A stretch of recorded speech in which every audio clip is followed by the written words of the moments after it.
Mga kapatid, maniwala kayo sa akin Marami nagsabi sa akin, Brother Jun, bakit nakikipagdebate ka sa mga Muslim? Hindi naman naniniwala sa Bible. Sa mosque pa nila. Hindi ka pa natatakot, baka gawang ka na masama. Hindi, sinasabihan ako Pero ba't ako nandito? Ba't ako pumunta rito? Kasi naniniwala ko, may mga Muslim na handang makinig.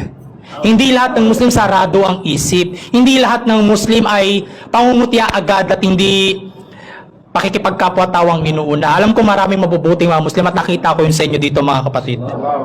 Kaya nga isasabihin ko sa mga Kristiyano, huwag kayong matakot makipagdiskusyon sa mga Muslim. Kung totoong may alam kayo, kung totoong magagaling kayo sa kasulatan, kung totoo sa tingin nyo kayo ang nasa katotohanan, humarap kayo sa mga Muslim, makikinig sila sa inyo. At huwag nyo kalimutang iboto ang Arangkada Party List.